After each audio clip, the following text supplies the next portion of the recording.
नमस्कार, legal Lord's channel में आप सभी का स्वागत है। आज हम इस चीज़ पे चर्चा करेंगे कि कोई भी डिस्प्यूट किन्हीं दो पक्षों में या दो से ज़्यादा पक्षों में कोई भी डिस्प्यूट हो जाता है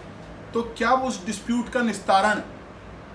उस डिस्प्यूट को क्या हम बिना कोर्ट जाए सेटल कर सकते हैं क्या, और वो भी उस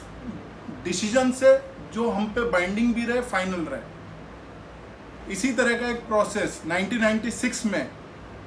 भारत देश में आया, जिसके अंदर जो लेजिस्लेशन है उसके अनुसार वो है आर्बिट्रेशन एंड कंसिलिएशन एक्ट। ये जो एक्ट है इसकी रचना 1996 में हुई है, जिसके बाद अब तक इसमें कई अमेंडमेंट्स आ चुके हैं। और एक तरह से जब ये एक्ट आया था तब इसमें काफ़ी कमियां निकाली गई थी। जब इस प्रोसेस को लोगों ने इसके तहत अपने डिस्प्यूट्स को रिजॉल्व किया तो काफ़ी उनको परेशानियां हुई। तो उसके बाद टाइम टू टाइम उन चीज़ों का ध्यान में रखते हुए आज की तारीख में ये एक्ट फुलफिल करता है सब तरह के डिस्प्यूट्स को रिजॉल्व करने का। किसी भी तरह का आपका कोई डिस्प्यूट हो, चाहे कोई कमर्शियल ट्रांजेक्शन हो, चाहे आपके पारिवारिक कोई डिस्प्यूट हो, चाहे आपका मनी से रिलेटेड हो, या आपके कोई कॉन्ट्रेक्चुअल फुलफिलमेंट आपको करनी थी, किसी भी तरह का डिस्प्यूट हो, सब डिस्प्यूट्स का रिजोल्यूशन आर्बिट्रेशन और कंसिलिएशन एक्ट से हो सकता है बिना कोर्ट जाए। इस प्रोसेस में मैं आपको समझाता हूं कि ये प्रोसेस वर्क कैसे करता है। इस एक्ट के अनुसार कोई भी दो पक्ष या दो से ज़्यादा पक्ष, उसमें गवर्नमेंट भी हो सकता है एक पक्ष, या कोई प्राइवेट पर्सन भी हो सकता है, कोई भी पक्ष कोई भी एग्रीमेंट करते हैं आपस में, तो उनमें कुछ टर्म्स और कंडीशंस के फुलफिल करने के लिए वो एक एग्रीमेंट बनाते हैं। उस एग्रीमेंट में जो भी टर्म्स एंड कंडीशंस हैं उसमें सिर्फ एक कंडीशन ऐसी होनी चाहिए जिसमें लिखा हो कि अगर इस एग्रीमेंट के अंदर जो भी चीज़ें हम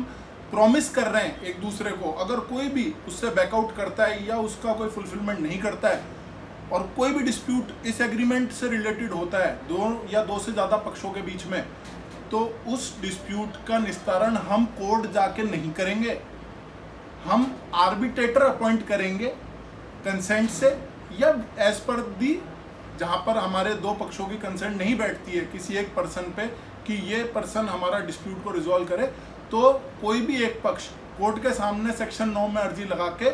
कोर्ट के माध्यम से ये डिस्प्यूट को रिजॉल्व करने के लिए आर्बिट्रेटर अपॉइंट करवा सकते हैं। कोर्ट की पैनल पे रिटायर्ड जजेस, वकील, कई तरह के लोग जो लीगल एक्सपर्ट होते हैं उनमें उनकी टीम रहती है, और कोर्ट जो है वो आपको एक आर्बिट्रेटर जो वेल क्वालिफाइड होता है वो आपको अपॉइंट करते हैं। इसमें आर्बिट्रेटर की कुछ फीस होती है जो एक्ट्स पर एक्ट होती है, या फिर जो पार्टीज होते हैं वो भी इसके अंदर एक आर्बिट्रेटर को उस मुकदमे को डिसाइड करने के लिए क्या फीस देनी होती है वो तय कर सकते हैं। आर्बिट्रेटर कहाँ पर, किस जगह पर बैठ के इस प्रोसीडिंग्स को सुनेगा, क्या वो हो एक होटल हो, रेस्टोरेंट हो, वो आपका खुद का घर हो, या वो उस आर्बिट्रेटर का घर हो, तो ऐसी कोई भी जगह आप जो पार्टीज हैं उनकी कंसेंट से आर्बिट्रेटर डिसाइड कर सकता है, ताकि आप जहां पर डिस्प्यूट को रिजॉल्व करने की कोशिश कर रहे हैं वो एक पॉजिटिव एनवायरनमेंट आपको मिले, आपको सिर्फ कोर्ट जाके ही वो डिस्प्यूट रिजॉल्व करने का माध्यम ना हो।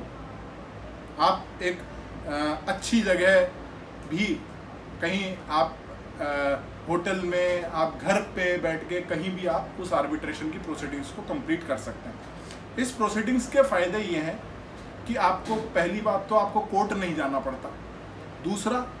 आप कितने टाइम में इस मुकदमे को, उस डिस्प्यूट को रिजॉल्व करना चाहते हो ये आप एक कागज़ पे लिख के तय कर सकते हो कि हमें ये डिस्प्यूट का निस्तारण 6 महीने में करना है, तो आर्बिट्रेटर बाउंड है, उसको 6 महीने में ही तय करना पड़ेगा। आपको जो अपने तथ्य रखने हैं कागज़ पे, जो आपको लिखना है, जो आपको टाइप करके देना है, वो आपको हिंदी में करना है या इंग्लिश में करना है, आप कौन सी लैंग्वेज में कंफर्टेबल हो, या आप अपनी खुद की कोई जो लैंग्वेज होती है, रीजनल लैंग्वेज है, उसमें आपको करना है, तो वो आप खुद सेलेक्ट कर सकते हो with both the consent of both the parties या आर्बिट्रेटर, उनकी सबकी कंसेंट से आप वो माध्यम भी लैंग्वेज का चूज़ कर सकते हैं। ये एक बहुत ही पॉजिटिव फोरम होता है, इसके अंदर जाके आपको एक निगेटिव माहौल की बजाय एक पॉजिटिव माहौल मिलता है, तो उससे डिस्प्यूट का रिजोल्यूशन जल्दी होता है और सही तरीके से होता है। और एक खास बात कि ये डिस्प्यूट चाहे इंटरनेशनल लेवल का हो चाहे नेशनल लेवल का हो, किसी भी तरह के डिस्प्यूट को रिजॉल्व करने के लिए सशक्त है। इसके अंदर सबसे इम्पोर्टेंट चीज़ ये है कि इसका जो जजमेंट होता है, जो आर्बिट्रेटर जो एक जज की तरह अपॉइंट होता है, वो आर्बिट्रेटर जो भी डिसाइड करेगा आप दोनों पक्षों को सुन के, वो डिसीजन जिसको हम आर्बिट्रल अवार्ड कहते हैं, वो दोनों पक्षों पे या जितने भी पक्ष उस डिस्प्यूट में हैं उन पे फाइनल रहेगा उनके पक्ष में और बाइंडिंग रहेगा, कोई भी उससे बैकआउट नहीं कर सकता। ये एक बहुत ही कॉस्ट इफेक्टिव पॉजिटिव एनवायरनमेंट में करे जाने वाला एक प्रोसेस है। और एज एन एडवोकेट मैं आप सभी को ये राय मशवरा देता हूँ कि आप कोई भी एग्रीमेंट करें तो उसमें आर्बिट्रेशन क्लॉज ज़रूर डालें। ये बहुत ही अच्छा सुलह करने का एक बहुत अच्छा तरीका है और बहुत प्रॉपर तरीका है, जिसका पूरा मैकेनिज्म डेवलप्ड है आर्बिट्रेशन कंसिलिएशन एक्ट में। इसके बारे में आपको और भी कोई जानकारी प्राप्त करनी हो तो आप कमेंट सेक्शन में पोस्ट करें और इस वीडियो को लाइक और सब्सक्राइब करना ना भूलें। धन्यवाद।